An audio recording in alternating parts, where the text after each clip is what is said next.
La sesión del seminario organizado por el Grupo de Investigación en Didáctica de las Matemáticas del IUMA de la Universidad de Zaragoza, Zulema Oval de las Universidades de Zaragoza y La Laguna, nos presenta estudios exploratorios realizados en el marco de su tesis doctoral en torno a la enseñanza y aprendizaje del concepto de esperanza matemática en el aula de secundaria.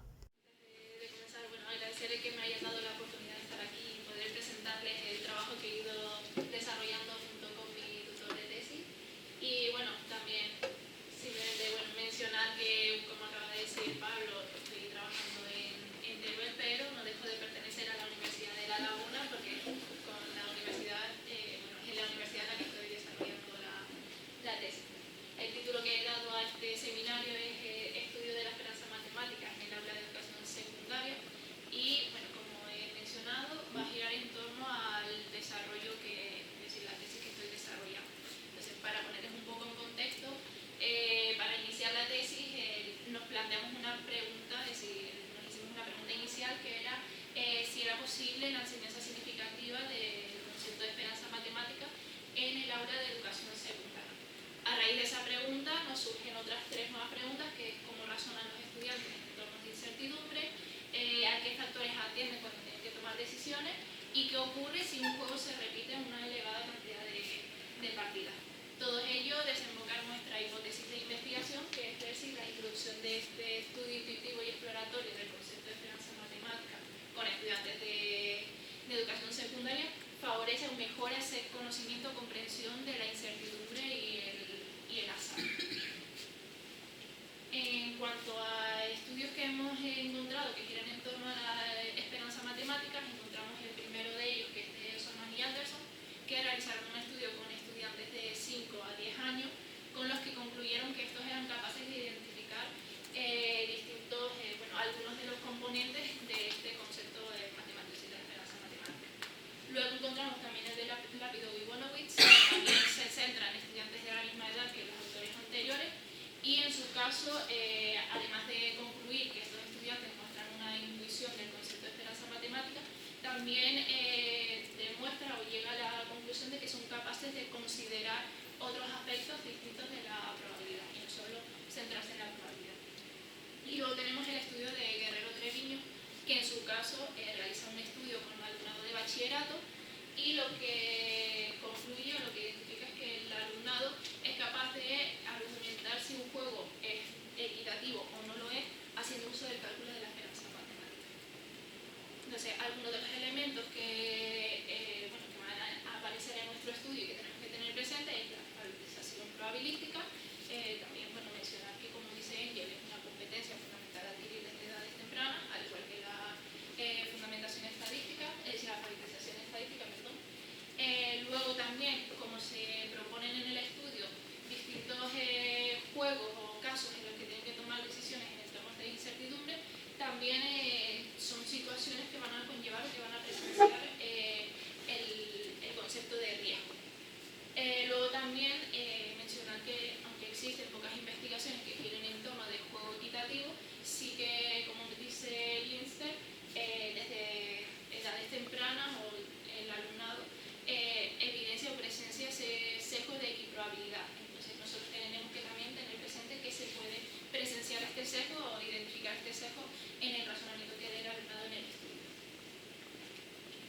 En cuanto a objetivos de las investigaciones que hemos llevado, es simplemente ver o identificar, analizar en este caso las variables que intervienen en el concepto de esperanza matemática y ver cómo lo toma el alumnado, es decir, cómo lo interpreta a la hora de tomar decisiones en entornos de incertidumbre, en este caso en juegos equitativos, que es decir, que están definidos como equitativos, y como no equitativos.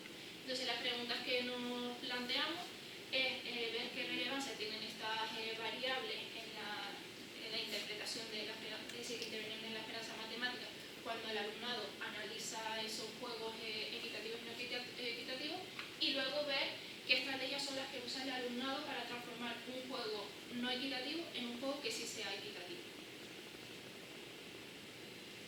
En cuanto a, para situarnos en cuál va a ser el objetivo de este seminario, pues lo que voy a hacer es presentar dos instrumentos que se ha llevado al aula. Estos dos instrumentos se ha llevado con alumnado de segundo de la ESO y a partir de matemática, siete intuiciones presentan respecto al concepto de esperanza matemática, además de los elementos que se mencionaron anteriormente.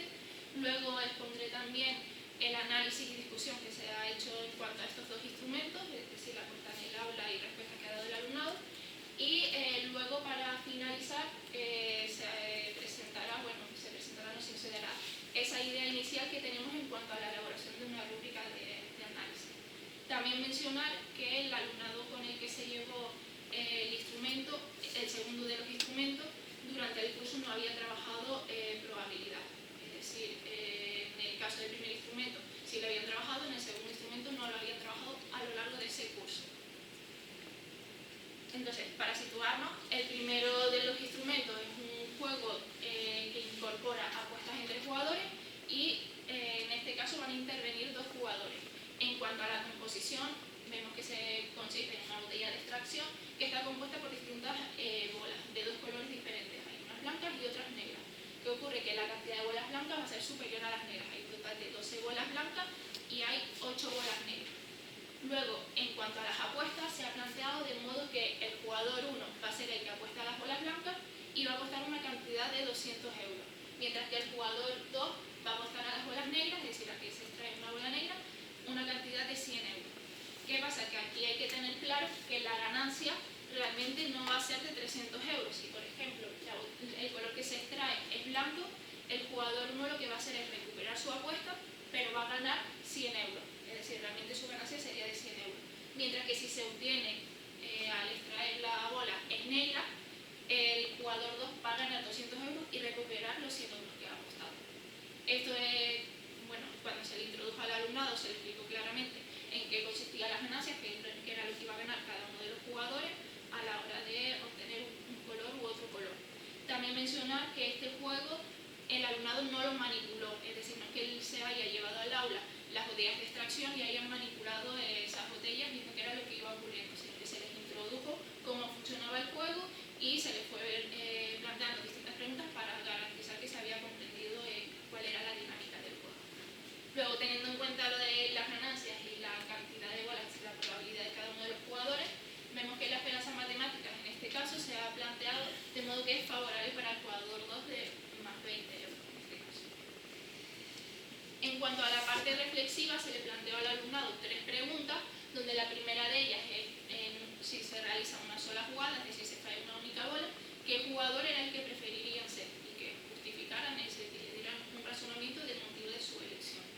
La segunda pregunta, ahora se incrementó ese número de partidas y se les planteó que en lugar de realizarse una, se iban a realizar 5.000 jugadas y ver en ese caso si mantenían su elección inicial, es decir, la elección que habían hecho en la pregunta anterior, o cómo se modificaba su elección, igual que analizando el argumento que daba. Y luego la tercera de ellas era, lo que se les planteaba es que se habían dado unas condiciones iniciales del juego, pues ahora lo que se les pedía es que ellos cambiasen esas condiciones iniciales para convertir el juego en un juego equitativo. A ellos se les planteó de manera, es decir, se les planteó que ningún jugador tuviese ventaja frente al otro. Entonces, ves qué estrategias eran las que seguían para convertirlo en un juego equitativo. En cuanto al análisis de las preguntas, simplemente mencionar que lo que se hizo fue categorizar cada uno de los razonamientos, es decir, los razonamientos que daba el alumnado, de modo que si nos fijamos en la primera columna, esas las categorías que se observaron en las respuestas eran la probabilidad, la ganancia, la probabilidad y la ganancia, y sin justificar. Entonces, si nos centramos en la probabilidad, vemos que 4 estudiantes han seleccionado al jugador 1 centrándose en la probabilidad. Esto tiene sentido, ya que si nos fijamos en la propia composición del juego, el jugador 1 tenía 12 bolas a su favor. Entonces, los jugadores que eligieron a este jugador centrándose en la probabilidad argumentaban, dada la cantidad de bolas que tenían favorables. En el caso de ganancia, probabilidad y ganancia, vemos que la misma cantidad de estudiantes han justificado, han argumentado centrándose en una y en otra. Sin embargo, si nos fijamos en el caso de las ganancias, vemos que el total, todos ellos han seleccionado el jugador 2. Esto es debido a que, si nos fijamos en las apuestas de cada uno de los jugadores, el jugador 2 era el que mayor cantidad de dinero ganaba. Es decir, si se obtenía una bola negra, en su caso iba a obtener una cantidad de 200 euros. En este caso, en el caso de probabilidad y ganancia, he destacado el razonamiento de uno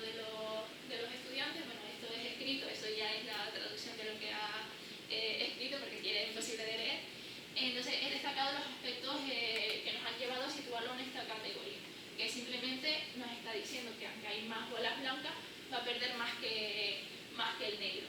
Entonces dice que preferiría ser, bueno, en este caso que el jugador 2, si pierde no va a perder tanto dinero. Y sí, es cierto que aunque el jugador 1 pues, tiene más probabilidad, pues en el sentido de que la pérdida sea menor, ha preferido ser, en este caso, el jugador 2.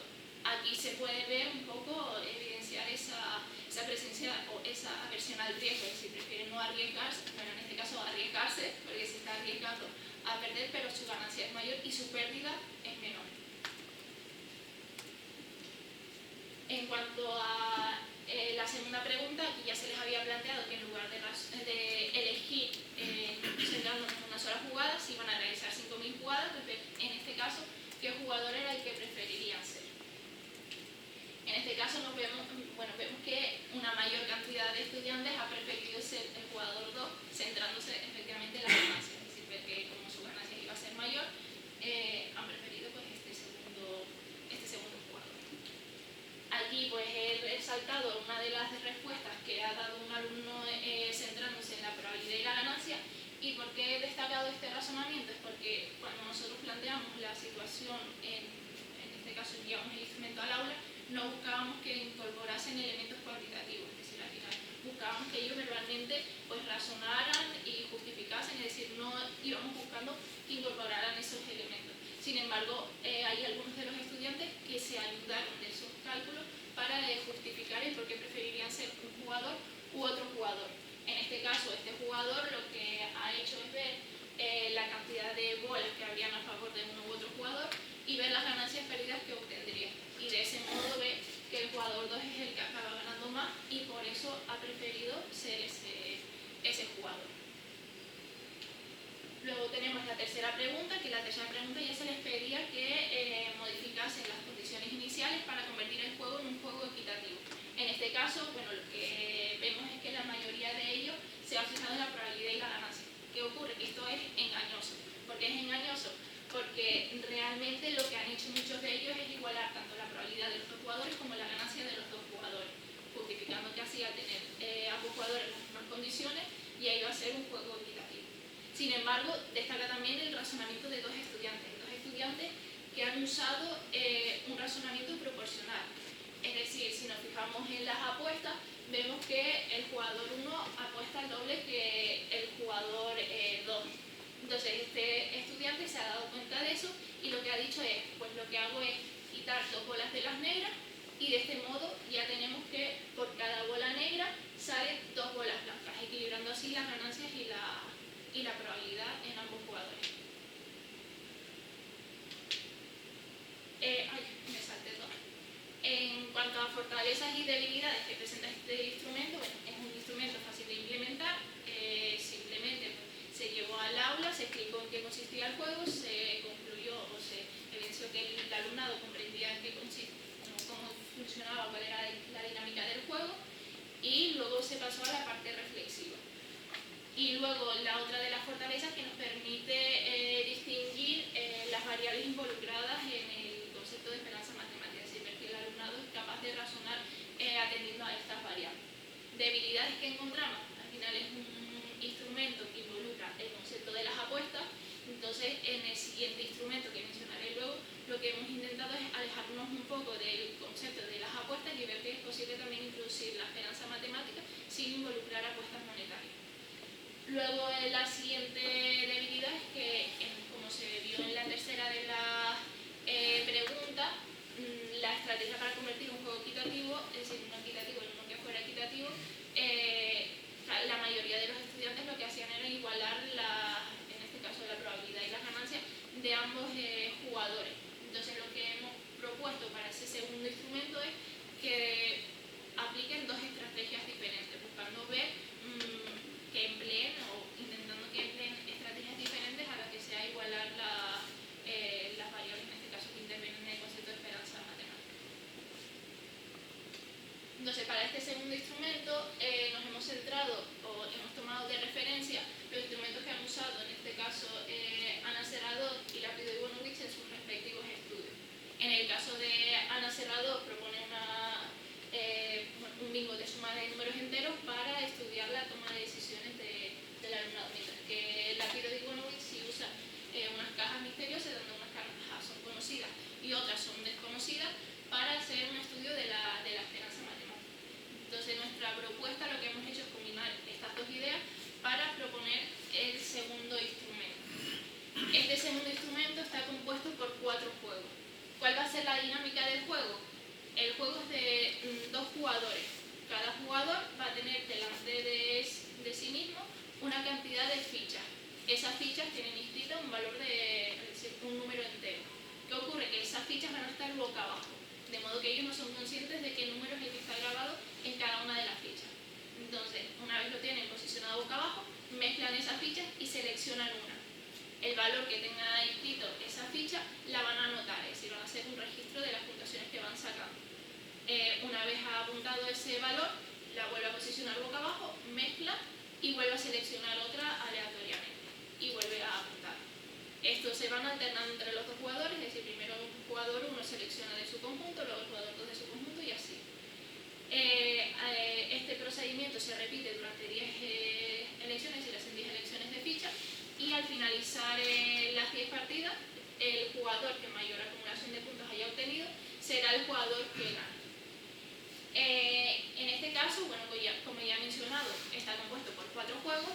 El primero de ellos, si nos fijamos, ambos jugadores van a tener la misma cantidad de fichas y esas fichas van a tener los mismos valores. Este primer juego se planteaba también con la idea de que el alumnado entendiese cuál era la dinámica del juego y se situara un poco en cómo funcionaba el mismo. En este caso, sin mencionar que el alumnado contaba con el material, es decir, que manipulaba el juego. A diferencia del instrumento 1, que no se incorporó la parte de manipulación, en este segundo instrumento sí que se incorporó esa parte de manipulación para que ellos entrasen en contacto con lo que era la dinámica del juego y buscasen una mayor comprensión del mismo. También mencionar que el alumnado estaba situado en pareja y siempre manipulaban el juego en pareja, y luego la parte reflexiva se realizó también en pareja, que luego ya lo comentaré cómo se realizó. En cuanto al segundo y el tercer juego, ambos se plantearon como juegos no equitativos y en su caso, bueno, ambos jugadores van a tener la misma probabilidad, pero el valor de las fichas es distinto, es decir, difiere en ambos jugadores, lo que genera que la esperanza matemática en ambos jugadores no va a ser la misma. Y en este caso se planteó que fuera favorable para el primero de ellos. En el caso del cuarto juego, se planteó de modo que fuese un juego equitativo, pero en este caso que la probabilidad de ambos jugadores fuera diferente. Es decir, en este caso el primer jugador iba a tener un total de 4 fichas, mientras que el jugador 2 iba a tener 8 fichas de juego. En cuanto a la parte reflexiva, se les planteó 4 preguntas, donde las 2 primeras van a ser similares a las del instrumento 1, que la primera de ellas ve si se realizan esas 10 jugadas que estaban planificadas inicialmente, qué jugador es el que preferirían ser. La segunda de ellas es aumentar la cantidad de jugadas, en este caso se realizan un total de 5.000 jugadas, ver en su caso qué juego y qué jugador preferirían ser. En la tercera se les planteaba que identificasen de los juegos que se habían propuesto cuáles de ellos eran equitativos y cuáles de ellos no eran equitativos. Y la última, lo que se les pedía es que de los juegos que habían considerado no equitativos, seleccionasen uno de ellos y lo modificaran para convertirlo en equitativo.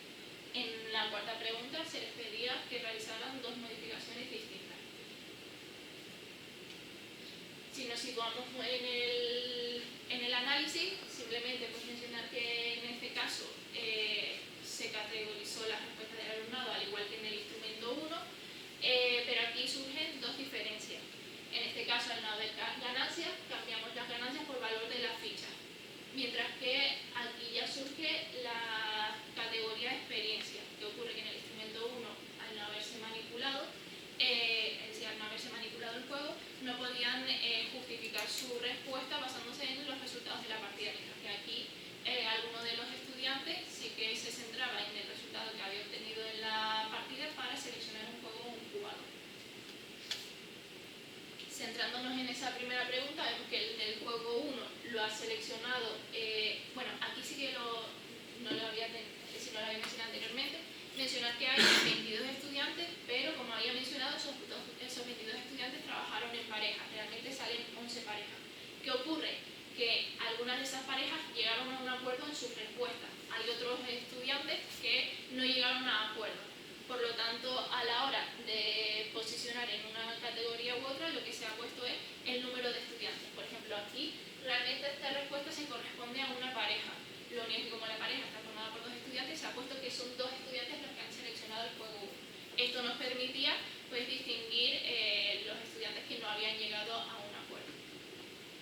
Entonces, continuando con el análisis de las respuestas dadas a esta primera pregunta, el juego 1 lo seleccionan 2 estudiantes y en su justificación indican que al tener, sí que prefieren este juego, ya que tienen las mismas fichas ambos jugadores, tanto cantidad como valor de las fichas. En el caso del juego 2 vemos que la mayoría de los estudiantes que han seleccionado este juego han preferido ser el jugador que tiene esperanza matemática mayor. Entre sus argumentos encontramos que 2 de ellos han centrado su razonamiento en la probabilidad y el valor de la ficha. Aquí incorporado la respuesta que da una de las parejas que dice que el jugador 2, aunque tenga más fichas de suma y aparenta que tiene más probabilidades de ganar, está desfavorecido por la ficha de menos 8. Es decir, habla de cantidad de fichas positivas y fichas negativas y hace alusión también a la ficha de valor menos 8 en este caso. Y bueno, que aquí simplemente pues está diciendo que el jugador 2 se ve desfavorecido y que por eso ha preferido ser el jugador 1. En cuanto a los estudiantes que han elegido el juego 3, eligen la misma cantidad el jugador 1 o el jugador 2.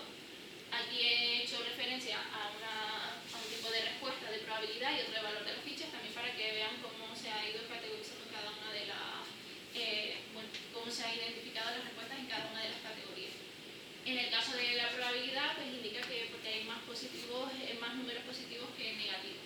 Y en el caso del valor de las fichas, pues dice que su suma es mayor que todas las demás. Lo que ha hecho es sumar el valor de las fichas del juego y seleccionar el juego que su suma fuera superior. En cuanto al juego 4, vemos que la mayoría de ellos ha seleccionado el jugador 2. Además, en sus argumentos, la mayoría de ellos han señalado la probabilidad. ¿Qué ocurre? Que aquí lo que vemos es que hay una mala interpretación de la probabilidad en el juego. Si bien nos fijamos en cómo estaba diseñado ese juego 4, el jugador 1 tenía una cantidad de 4 fichas, mientras que el jugador 2 tenía una cantidad de 8 fichas. Realmente la probabilidad del jugador 2 de seleccionar una ficha es menor a la del jugador 1. Sin embargo, ellos consideran que mayor cantidad de fichas es equivalente a mayor probabilidad. Siguiendo esta idea, he destacado la respuesta que ha dado uno de los estudiantes que selecciona el jugador 1, porque en su caso sí que ha dicho que hay menos fichas y más probabilidad de que le toque un número mayor. Es decir, que en este caso sí que ha hecho esa interpretación. En cuanto a la segunda pregunta, aquí ya pasábamos a que en lugar de realizarse las diferentes partidas que se habían planteado inicialmente, se iban a realizar un total de 5.000 partidas.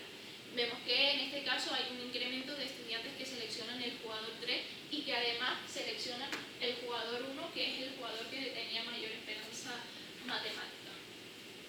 ¿Qué ocurre? Que 3 de los estudiantes habían seleccionado anteriormente el juego 4 y en los argumentos pues vemos que se centran tanto en la probabilidad, o se centran en la probabilidad o se centran en el valor de la ficha.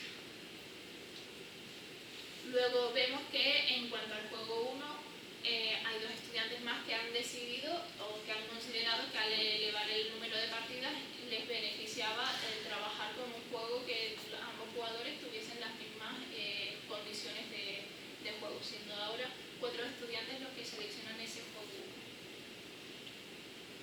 1. En la tercera pregunta se les había planteado al alumnado que seleccionasen de los 4 juegos cuáles eran equitativos y cuáles eran no equitativos.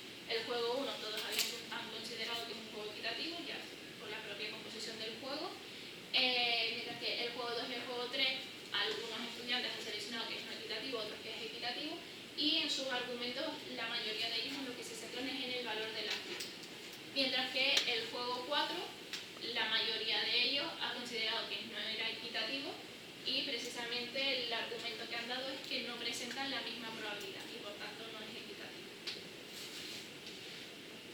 siguiendo esto, pues enlazo con la cuarta pregunta que se les había planteado, que seleccionasen un juego que habían considerado no equitativo y lo modificasen. En este caso, la mayoría de ellos ha seleccionado el juego 4, ya que era el que habían considerado en principio como no equitativo. Aquí he distinguido tres categorías. La primera de ellas es los estudiantes que han convertido en equitativo el juego, centrándose en, bueno, o que han igualado la cantidad de fichas de los dos jugadores y el valor de las mismas, es decir, han igualado tanto la probabilidad como el valor de las fichas. La segunda categoría, simplemente lo que ha hecho en este caso esta pareja es igualar la cantidad de las fichas de ambos jugadores, pero no ha igualado el valor de las fichas. En este caso, en el juego 4 el jugador 1 lo dejó igual, ha mantenido la probabilidad y el valor de la ficha, mientras que en el jugador 2 ha disminuido esa cantidad de fichas y ha modificado los valores. En este caso, justamente, esta modificación que ha dado esta pareja es un juego equitativo, porque en este caso, al tener la misma probabilidad, bueno, lo podemos comprobar rápidamente, únicamente sumando el valor de ambos, es decir, del juego del jugador 1 y del jugador 2, y dará el mismo resultado. En este caso, si no me equivoco, era 8 lo que da. En el caso de la tercera categoría, he situado al alumnado que modifica únicamente el valor de la ficha, es decir, ha mantenido la probabilidad inicial, es decir, la probabilidad de ambos jugadores, y lo único que ha hecho es modificar el valor. En este caso no sale un juego equitativo, es decir, las modificaciones que le ha dado al juego no lo han convertido en equitativo, pero sí que nos llama la atención que esta pareja, en su caso, ha considerado que para convertir un juego en equitativo no es necesario igualar la probabilidad de ambos jugadores. En cuanto a fortalezas y debilidades de este instrumento, fortalezas que nos permite manipular el juego, al final el que ellos, es decir, la manipulación del juego, que ellos lo puedan manipular, ha hecho que se acerquen más a cómo funciona el juego e identificar las distintas variables de manera más clara.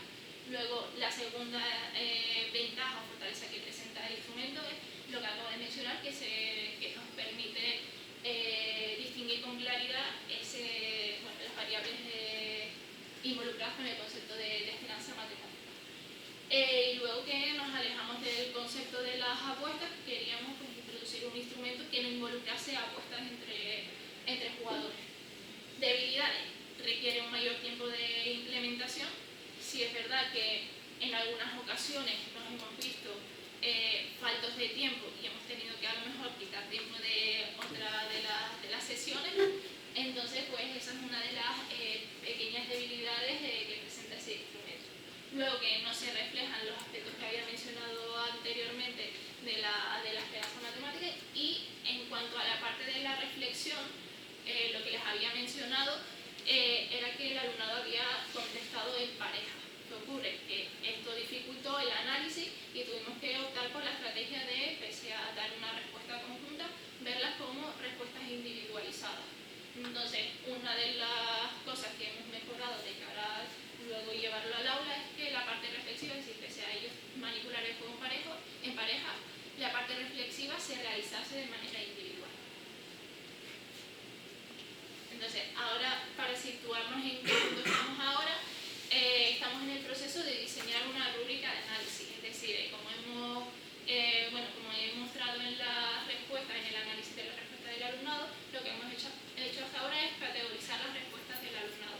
Lo que queremos ahora es, a través de la taxonomía SOL, analizar las respuestas que da el alumnado y graduarlas en niveles. Entonces, ¿qué es lo que hemos hecho? Hemos repetido este segundo instrumento, es decir, hemos tomado ese segundo instrumento y lo hemos llevado con el alumnado de segundo de la ESO y primero de bachillerato. Las respuestas del alumnado de segundo de la ESO no las hemos analizado hasta el momento, sino que las queremos analizar con la rúbrica una vez esté diseñada. En cambio, el alumnado de primero de bachillerato sí que lo hemos cogido y hemos hecho un análisis, no voy a decir en profundidad porque no lo hemos hecho en profundidad, pero sí ver hasta qué punto llegan en sus razonamientos. En ellos, pues, los aspectos a destacar es el uso de los distintos significados que le dan a la probabilidad, el lenguaje probabilístico y la esperanza matemática. En cuanto a los autores que señalo ahí, los he referenciado porque justamente han hecho rúbricas en las que han analizado el lenguaje probabilístico o que han analizado la probabilidad. Entonces lo que hemos hecho es tomar sus rúbricas y adaptarlas a lo que es nuestro instrumento, lo que queremos analizar con ese instrumento. Y bueno, es un poco en la rúbrica. Todavía está en proceso de diseño, sí que tenemos varios ítems ya construidos, diseñados y graduados, pero todavía está en proceso de elaborar y revisar. Luego también un aspecto que quería mencionar y que se ha reflejado en la respuesta del alumnado es la ficha de valor cero. Es decir, si nos fijamos en el juego 2 y el juego 3, uno de los dos jugadores contaba con una ficha que tenía valor cero. ¿Qué pasa? Que en las respuestas que ha dado el alumnado hemos identificado, no todos ellos hacen alusión a la ficha de valor cero, pero los que hacen o mencionan esa ficha le dan distintos significados. Es decir, hay algunos que consideran que no aporta nada, es decir, que no influye en la partida, y hay otros que lo toman de cara a la probabilidad.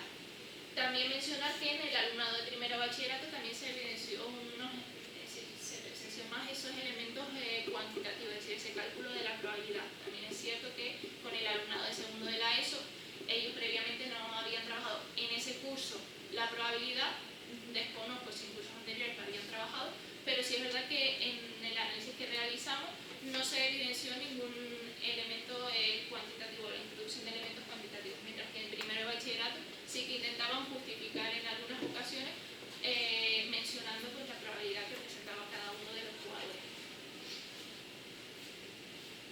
Entonces, un poco a modo conclusión y cierre, pues mencionar que los dos instrumentos nos han permitido distinguir o presenciar esa variables que intervienen en el concepto de esperanza matemática en el razonamiento dado por el alumnado, luego que al razonar ellos atendiendo a la probabilidad y la ganancia o valor de la ficha nos da un acercamiento a ese uso de la esperanza matemática. Luego también la presencia del sesgo de equiprobabilidad, bien porque si nos fijamos en las modificaciones que ha dado el alumnado, en muchos de ellos han considerado que igualando la probabilidad de ambos jugadores ya iba a ser un juego equitativo, cosa que no tiene por qué ser así. Y en cuanto a los siguientes pasos, pues estamos en el proceso de